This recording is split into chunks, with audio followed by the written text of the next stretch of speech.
emotion. You would think that I would deserve a bad promotion. Want to move ahead. Well, we met at a laundromat. I always say it's been wishy-washy ever since. The way we met was it was too ironic. It was so unlike him. Dolly Parton with her new message tonight. She knows many are worried about her health. Her sister had asked for prayers. Everybody thinks that I am sicker than I am. Do I look sick to you?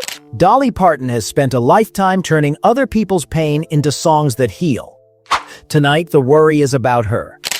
In a late-night post, her sister Freda asked fans to pray, saying Dolly hadn't been feeling her best. Reports spread fast. Las Vegas dates got pushed. Whispers about procedures started. None of it felt like hype. It felt human.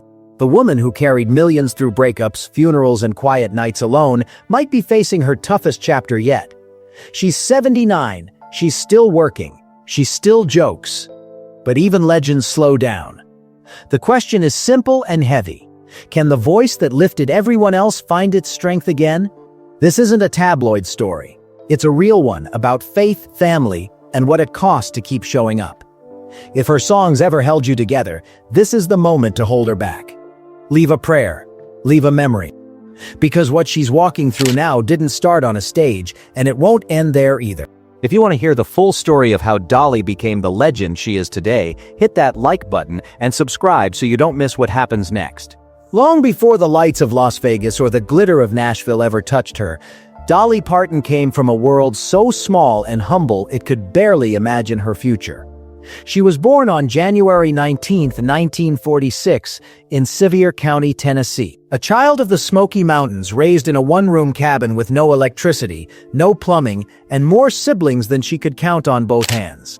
Her parents, Robert Lee and Avie Lee Parton, did everything they could to keep 12 children warm and fed, often trading whatever they had just to survive another week. The doctor who delivered her was paid with a sack of cornmeal, a story that Dolly still tells because it reminds her how far faith can stretch when money runs out. The mountains that surrounded her family weren't just scenery. They were her first audience. The wind through the trees, the creek that ran behind their cabin, even the sound of her mother humming hymns at night. That was Dolly's first lesson in music. From her father, she learned what hard work looked like. He couldn't read or write, but he could build, lift, fix, and sacrifice without complaint.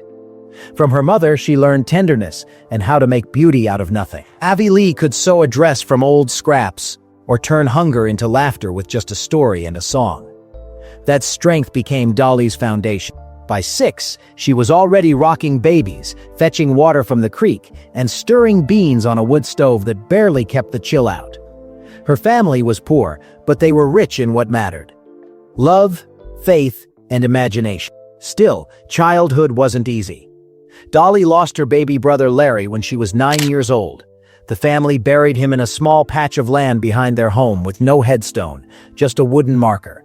That loss left a hole in her heart that never truly closed. Years later, she would say that she sometimes still sings to him through her songs, the ones that sound like lullabies and prayers all at once. Then came the humiliation that changed everything: the coat of many colors. Her mother had sewn it by hand from scraps of fabric, patch by patch, singing while she worked. To Dolly, it was a masterpiece. But when she wore it to school, her classmates laughed and called it rags.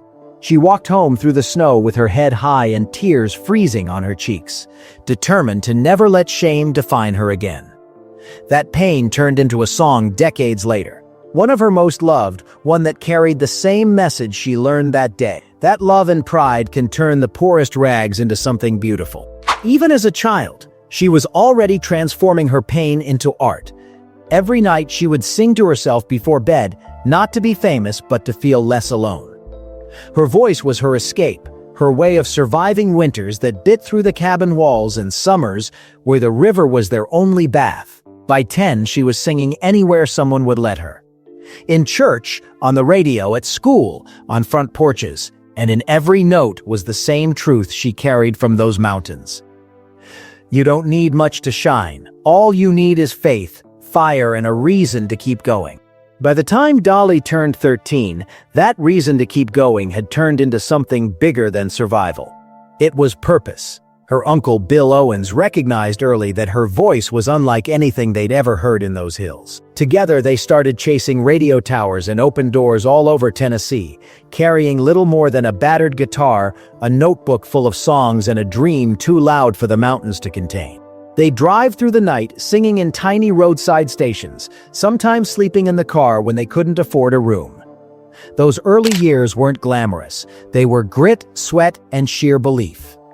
Every no made her sing louder. Every locked door made her write a better song. By the time she graduated high school in 1964, Dolly didn't waste a moment celebrating.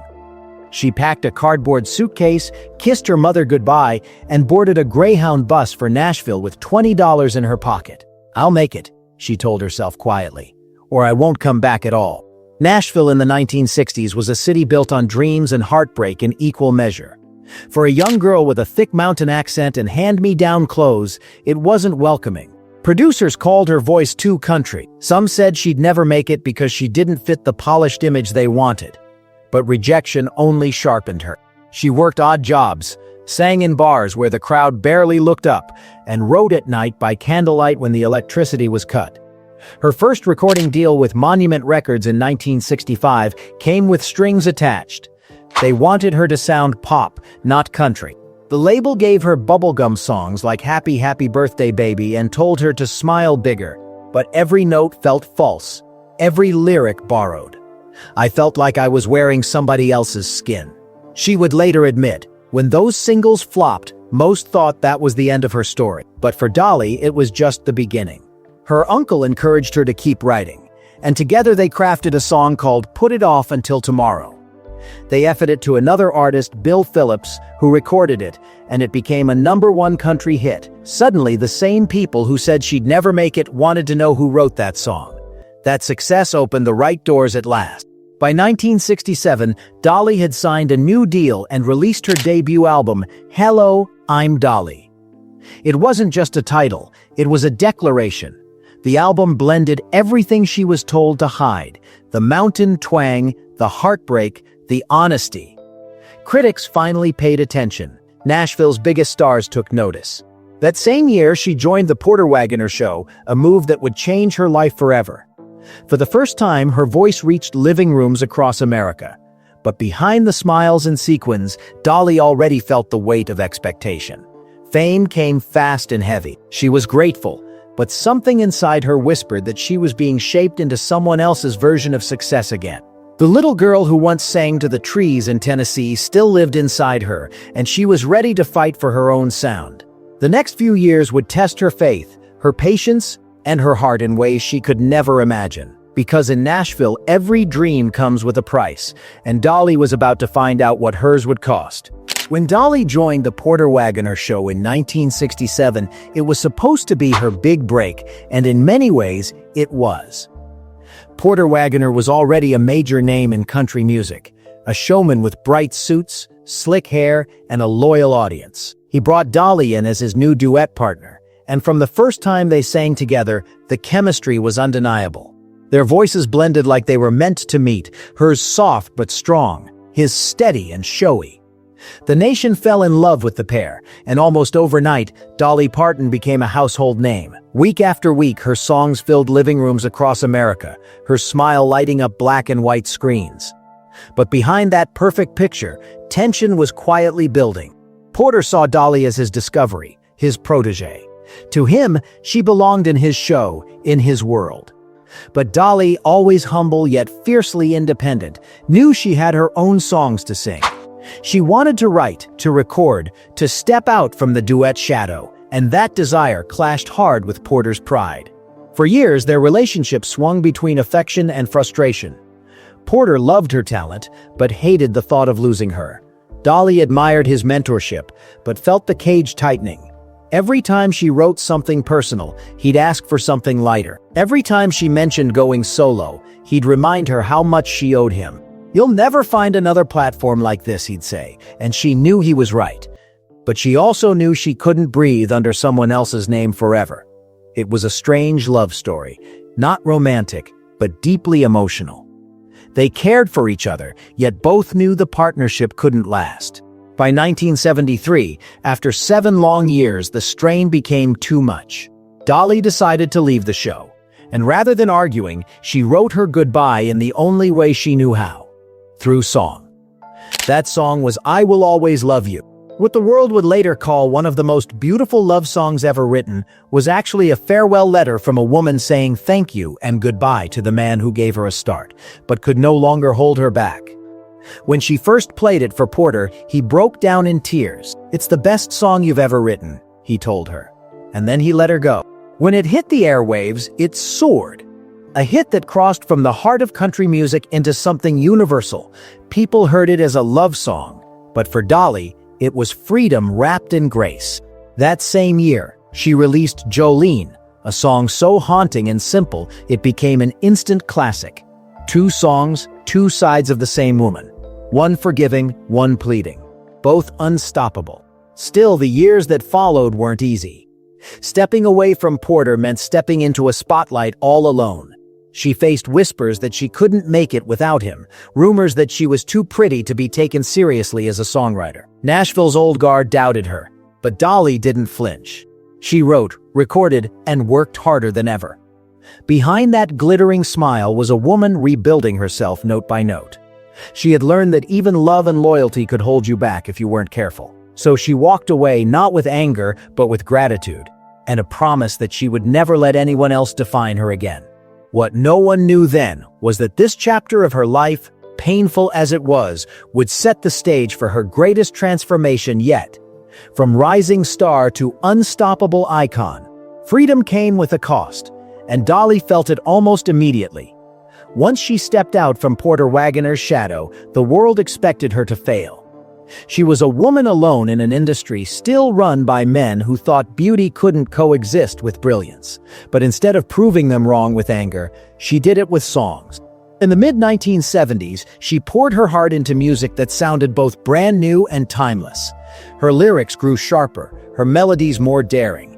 Yet behind the hits was a schedule that would have broken anyone else. Recording sessions bled into interviews which turned into back-to-back tours. She lived on black coffee and adrenaline, sometimes collapsing backstage after shows, then laughing it off before the makeup was even removed. Every performance sparkled, every costume shimmered. No one in the audience saw the exhaustion in her eyes. When she sang, she smiled, and when she smiled, the world believed she was fine. But she wasn't fine. Fame isn't gentle, and success doesn't let you sleep. Her body began to rebel. She developed chronic pain from tight corsets and high heels, from endless flights and sleepless nights. Still, she refused to cancel a single show. "The show must go on" wasn't a slogan for her. It was survival. The late 1970s brought new challenges. Country purists turned on her when she crossed over into pop with "Here You Come Again" in 1977. To them, it was betrayal. To Dolly, it was evolution. "I wasn't leaving country," she said. "I was taking it with me." That one line summed up her entire life. Never abandoning her roots, just planting them in new ground. The song shot to the top of both the country and pop charts, and suddenly she wasn't just a Nashville star. She was a global name. Then came 9 to 5, the anthem that changed everything. Written in 1980 for the film she starred in with Jane Fonda and Lily Tomlin, it became more than a hit. It was a working woman's rallying cry. Witty, catchy, defiant, the song topped charts around the world, and Dolly became an icon of empowerment. But while the world sang along, she was quietly falling apart. Years of non-stop touring, filming, and recording had left her body fragile and her spirit hollow. She hid it behind humor, sequins, and her famous wigs, but there were nights she'd sit alone in hotel rooms, staring at the wall, unsure if she could keep it up. That's when the illness that would change her life, endometriosis, began to take hold. The pain was relentless, but she kept performing, terrified that stopping even once would make the world forget her. Her friends saw the toll it took. She fainted more than once. Her weight fluctuated, her eyes lost their light. When she finally collapsed and doctors ordered surgery, it forced her to face what she'd been running from for years, her limits. The procedure saved her life, but ended her dream of motherhood forever. That realization broke something inside her. She had spent her career creating songs that made others feel whole, yet she couldn't heal her own emptiness. For months afterward, she withdrew completely. No stages, no cameras, no sparkle, just silence. The same silence she once escaped through music now filled every room she entered. But out of that silence, she eventually found something sacred. When she began writing again, her songs carried a different kind of strength. Softer, wiser, and filled with compassion. The same woman who once fought to be heard had learned that sometimes even the strongest voices need to rest. And just as before, when everyone thought she'd fade, Dolly found a new way to rise. Not louder, but deeper. By the time the 1980s rolled in, Dolly Parton's name shone brighter than the sequins on her stage gowns, but inside she was learning that fame and peace rarely share the same room. Her work never stopped. After 9 to 5, movie offers poured in. Her music crossed into pop charts worldwide, and her Dollywood dream began to take shape. Outwardly, she seemed unstoppable.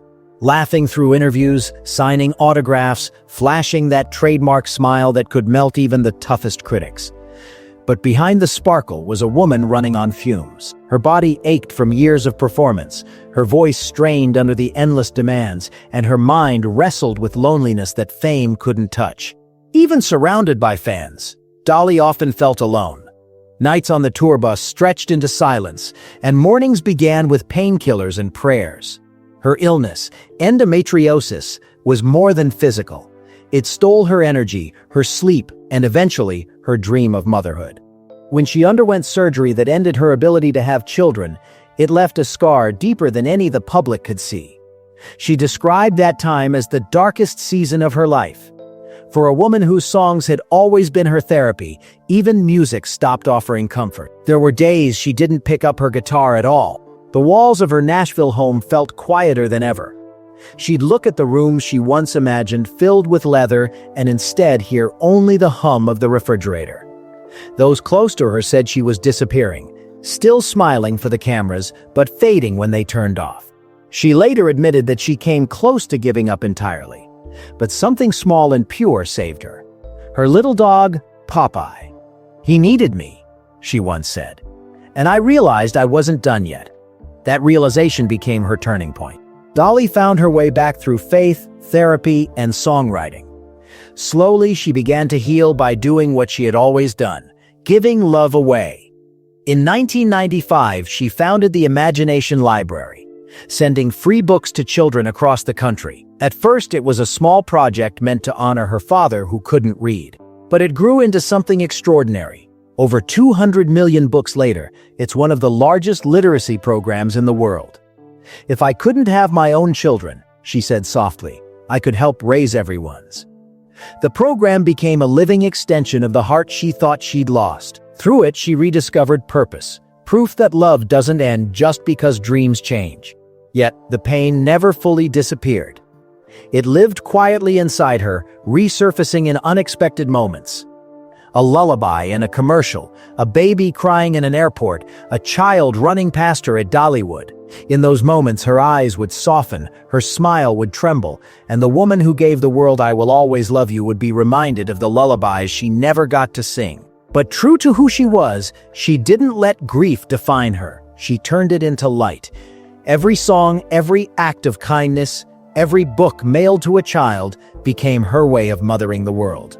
Dolly had always believed that love, once given, doesn't die. It just changes shape. And for her, that was enough. She'd been broken before and found beauty in the pieces. Now she'd learned to live not for what she lost, but for what she could still give. For all the love she gave to the world, the one person who gave that love back in silence and devotion was Carl Dean. The man who stood beside her for nearly 6 decades, yet stayed almost invisible to the public eye. Their story began quietly in 1964 outside a Nashville laundromat, when Dolly was just 18, fresh from the Smoky Mountains and chasing her dreams. Carl was 21, a local businessman with a simple life and a shy smile. From the first moment, he treated her differently, not as a rising star, but as a girl who still smelled like soap and sawdust. While the rest of the world called her Dolly Parton, he just called her Baby. They married 2 years later in a private ceremony so small that even her record label didn't know. That privacy would become the cornerstone of their relationship. As Dolly's fame exploded, Carl stayed home, happy to avoid the spotlight she lived under. She often joked that he only saw her perform once, but that was enough for him. "He loves me," she'd say, "but he doesn't love crowds." What few understood was that his quietness wasn't distance, it was devotion. Carl was her grounding force, the stillness to her storm. While she built Dollywood, toured the world, and signed autographs by the thousands, he tended to their farm, read newspapers on the porch, and waited for her to come home. He didn't need the world to see their love to know it was real. "He's my anchor," she once said. "I'm the one that flies, and he's the one that keeps me from flying away." Their love survived what few Hollywood marriages ever do: fame, distance, temptation, and time. They renewed their vows on their 50th anniversary in 2016, proving that the bond forged in a laundromat could outlast everything money and fame could buy. But when 2025 came, the unthinkable happened. Carl Dean, at 82, passed away quietly in their Nashville home, the same place where he and Dolly had shared morning coffee, whispered prayers, and a lifetime of laughter. There were no cameras, no headlines, just stillness. The woman who had spent her life finding words for every emotion suddenly found none. Friends said she withdrew completely. She stopped answering calls, stopped working, and sat for hours in the small chapel Carl had built for her years earlier. The silence, she said later, was heavier than grief. It was absence. At his funeral, held privately on their property, she sang a song no one had ever heard before, one she'd written decades earlier just for him. Her voice cracked midway, the melody trembling under the weight of a broken heart. For a woman whose songs had always been about love, this was the one love that left her speechless. In the weeks that followed, she kept their home exactly as he left it. His boots stayed by the door, his coffee cup sat by the sink. Every morning she still brewed 2 cups, one for herself and one for him. "Habit," she whispered when someone asked, and hope. Her grief wasn't loud. It was quiet, steady, the kind that lingers in every room. But even through that pain, she held on to her faith. "He's waiting on me," she said softly once, "just like he always did." For the first time in her life, Dolly's songs fell silent, but her love didn't. She turned to prayer, to memories, to the peace of knowing that the bond they built, unshaken by fame or time, had simply moved beyond sight. It wasn't goodbye. It was just another verse in a love song that never ends. After Carl's passing, the house that once echoed with laughter turned into a museum of memories. Every corner whispered his name. The porch swing they shared still moved gently when the wind blew, as if his spirit hadn't quite let go. Inside, framed photos lined the mantel. Not of red carpets or awards, but of muddy boots, garden mornings, and quiet birthdays no one else ever saw. Dolly kept everything just the way it was. His folded shirts, his tools, the mason jar where he used to leave her wildflowers. To the outside world, she was still the unstoppable legend. The face of Dollywood, the queen of country music, the icon who never let pain show. But behind closed doors, she was simply a woman learning how to live without the one person who'd known her before the world did. She often said Carl was the only man who saw her without the wig, the makeup, or the rhinestones. The one who loved the girl beneath the glitter. Without him, she confessed, the world felt too quiet even when filled with music. Her faith became her anchor. Every morning she walked the short path to the cedar chapel Carl had built for her years earlier. The place smelled of pine and candle wax, the same scent she remembered from their wedding day. There she'd sit on the first pew, close her eyes, and hum softly, not for an audience, but for him. "I sing to make him smile," she once said, her voice trembling with that familiar blend of strength and sorrow. It was in those moments that she felt closest to him, in the stillness, in the air that seemed to hum with memory. The woman who once filled arenas now found peace in a room built for 2. In public, she still smiled, cracked jokes, and kept her warmth for others. She continued running Dollywood, meeting fans and writing music, though her songs had grown softer, slower, more reflective. People who visited her said her laugh was still bright, but carried a shadow now, a trace of loss beneath the sparkle. She called it my season of stillness, and it showed. She no longer chased schedules or chart positions. Her energy went into the things that mattered most. Her faith, her family, and her mission to give back. The Imagination Library reached its 200 millionth book, and she called it the greatest gift I've ever given. But even that milestone couldn't fill the silence at home. Her sister Freda began posting updates about Dolly's health, asking fans to pray, saying she hadn't been feeling her best. Dolly later assured everyone she was okay, but fans could sense the fatigue in her voice, the slower pace in her step. For the first time, the woman who had lifted others through every storm seemed to be walking through one she couldn't outsing. Yet even then, she carried it with grace. "I've been through worse," she told an interviewer with a smile. "The Lord's got me." Behind that line was everything she'd learned. That love never leaves, it just changes form. That faith doesn't erase pain, it helps you bear it. And that even silence can sing, if you listen closely enough. Now, at 79, Dolly's light burns softer but no less strong. Her body may be slowing, but her spirit still hums to the rhythm of endurance. A melody born in the Smoky Mountains, tested by heartbreak, and carried by love. She no longer sings to fill arenas, she sings to fill the spaces left behind. And in that quiet, she's found a peace that fame could never buy. The kind that whispers, not shouts, and reminds the world that real legends never fade. They simply find new ways to shine. Today, as Dolly Parton faces the twilight of her extraordinary journey, the world watches with the same awe it did when she first stepped onto a stage with nothing but a guitar and a dream. But now the applause has softened, and the woman who once seemed larger than life has entered a quieter chapter.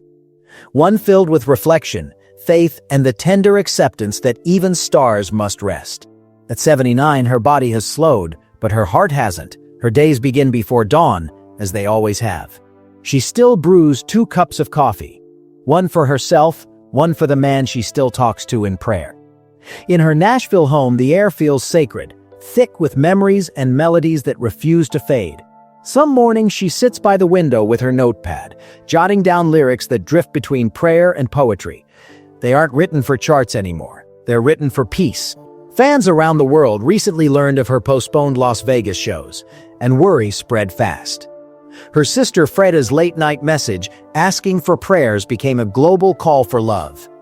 For many, it was a sobering reminder that the woman who once felt untouchable is, after all, human. Doctors advised rest, and for the first time in 6 decades, Dolly listened. She now calls it her season of stillness, a time to breathe, heal, and be grateful. But even rest for her doesn't mean stillness in spirit. Between medical treatments and quiet afternoons, she slips into her private studio. A warm wooden room filled with photos of family, guitars that have seen decades of songs, and the faint scent of cedar and candle wax. There she hums new melodies under her breath, each one carrying a lifetime's worth of love and loss. To her, music is still medicine, even when sung in whispers. She's no longer chasing records or stages. She's writing for eternity now. Each note is a thank you to the people who prayed for her, the fans who found strength in her words, and the faith that never left her side. Her sister says she smiles more these days, though slower. She moves gently, laughs softly. And when asked if she fears what comes next, she shakes her head. "Honey, I've been through it all," she said recently. "I'm just trusting the good Lord with what's left." Her humor remains sharp, her grace unchanged. Even in frailty, she radiates the same warmth that once filled arenas. Because for Dolly, life was never about how long the song lasted. It was about what it made people feel. And people still feel it. From Tennessee to Tokyo, from mountain cabins to hospital rooms, her songs continue to comfort, inspire, and heal. Coat of Many Colors still reminds people that love is enough. I Will Always Love You still teaches that goodbyes can be blessings. 9 to 5 still fuels the underdog spirit of every working woman fighting her way through life. These songs aren't just hits, they're hymns of resilience. And as Dolly faces her own storms, those same songs now echo back to her from millions of hearts, a chorus of gratitude for everything she's given. In the end, Dolly Parton's legacy won't be measured in gold records or awards, but in the quiet moments she's created. The mother humming her child to sleep with Jolene, the man finding peace through Here You Come Again, the lonely soul who feels seen because of her voice. She taught the world that kindness is strength, that faith can outshine fear, and that no matter how hard life gets, you can still sing your way through it. And perhaps that's the truest song she'll ever leave behind. Not one written on paper, but one etched in every heart she's ever touched. The lights may dim, and the curtain may one day fall, but her melody, her spirit, will never fade. Because legends like Dolly don't end. They echo forever. If this story touched your heart, please hit that like button, leave a comment sharing your favorite Dolly memory, and subscribe to hear more inspiring stories like this one. Your support means everything. Thank you for watching.